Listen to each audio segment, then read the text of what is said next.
All right, welcome back to the Artist Connection podcast. This is Matt Kasar here with my special guest, Ann Burstyn. Hey, hi. Hey, Ann, welcome. Thank you very much. Thanks for having me on. Yeah, so you're the singer from the Toronto, Ontario band Dream Area. Yes, that's right. Yes. Yeah. Love the songs. You know, I was telling you before we started here that when Don reached out with, the band and he sent me a couple songs, I love it. I wish I knew about you sooner. Yeah, that's amazing. Yeah, I'm grateful. Thank you. Yeah. Glad you like us. Seems like you built up quite a following in not only the Reverb Nation kind of charts. I know they chart the music and the fans and things like that, but on MySpace music as well, right? Yes, we've been really lucky because of the internet. We've been able to, make the rounds, so to speak, and get our name out there and get the music out there. So yeah, definitely, we worked very, very hard and put it out there, and so far so good. Nice, yeah. So you've been at it since 2004, I think I read, right? Yes, it's been about 8 years now. Wow, nice. It doesn't seem like 8 years. It went by very fast, but yeah, it's been a while. Well, I'm sure it's a lot of work, right? You folks, you do it all yourselves, and you put it all together yourself, and yeah. Yep, everything. Yep, everything is done within the band. Yeah. Wow. Mm-hmm. So the other members in the band, you have Donald Stagg, who I've been corresponding with. Seems like a really good guy. Oh yeah, great guy for sure. Yeah. Gary Flint and John Castleman, they're the main members that are with you. Yes, they are. Yes. Nice. How long have you known them? Were you in bands with them before Dream Area came about?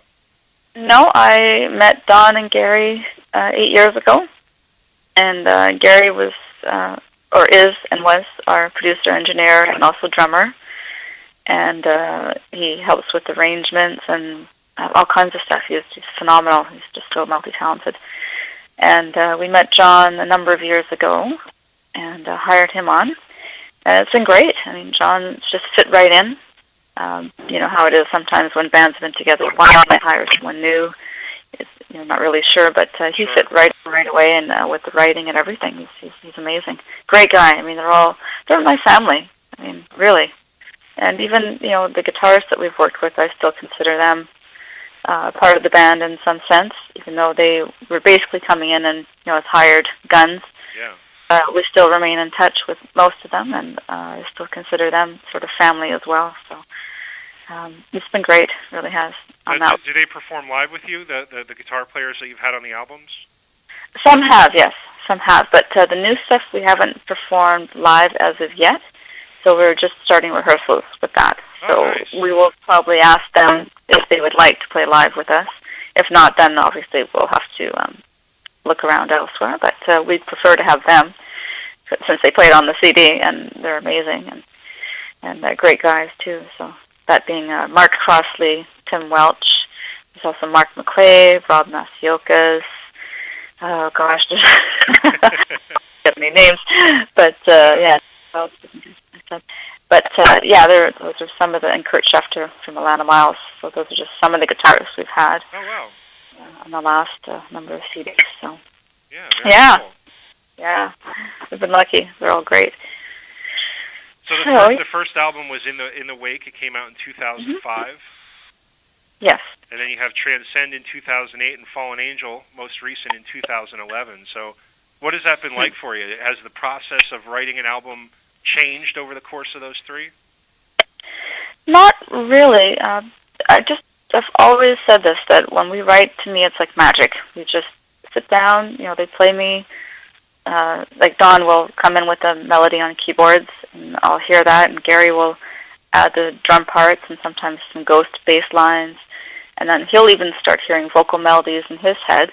But before they lay any kind of vocal ghost down, of course they'll have me come in, and then I'll lay down my ghost. And if Gary wants to play me what he's done, then I'll sort of listen to what he's done. He'll just sing it out loud, actually. And sometimes I'll incorporate some of his ideas into mine, but usually I'll come up with all the vocal melodies and the harmonies, and I do all the lyrics. And but I just always found it very easy. I think we all do. It just comes out. We can do stuff in a matter of minutes. We've had songs written and recorded, within a day, in some cases. Even a matter of an hour or a couple of hours. So, yeah, it's just, you don't find that with just anybody. So I feel very, very lucky that I've met these people and that we're able to create so easily and share whatever we create with others. And the fact that they actually like it is just the icing on. Oh, seriously. Yeah, I mean, it's true. Yeah. we just write from the heart. We're not trying to be some cookie cutter band. We're not really being influenced by anybody else out there. We don't sit and say, oh, let's do this and that, like that person.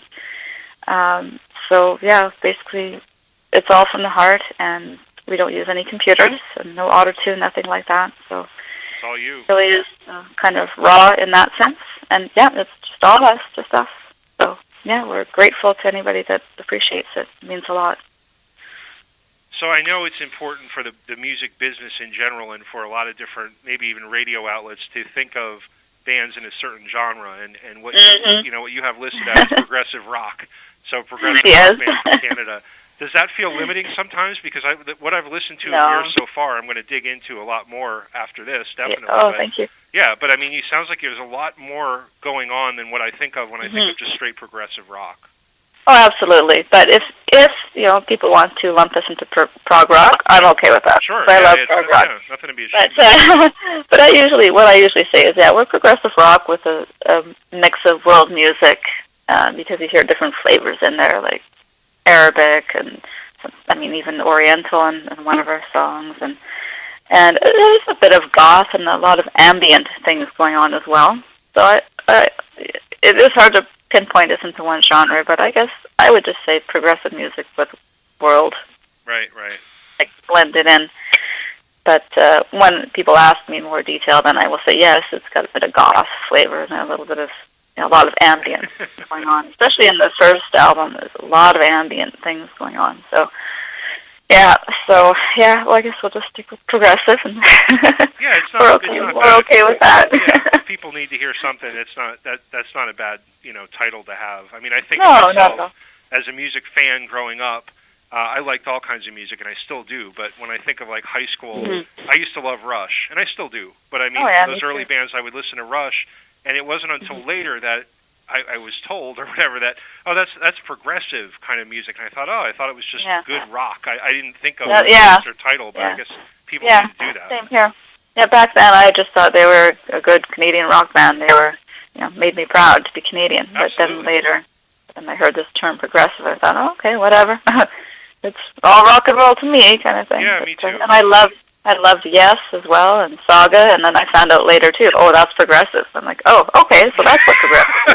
I just thought they were good. I just thought they were great bands and rock, But it is what it is. It's fine. As a fan, did that change your not your perception of the band, but it made me think that, oh, like now I have to think of it, like let's go back to Rush. I think of it then, oh, that's more of a thinking person's band now. Like it's not just a feeling now. Oh, there's a lot of thought that goes into all this stuff. It feels different sometimes when people say progressive.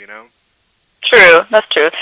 Sometimes what I hear with progressive bands is they sound like they're trying to be progressive and technical just for the sake of it, and they lose a lot of feel and emotion, and they lose the music to me, and they lose listener. They really do.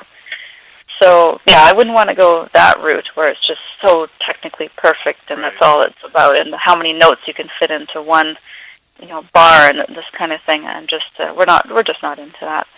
But I appreciate bands that are like that, and I will, I suppose, like maybe Dream Theater might be one of them. Sure.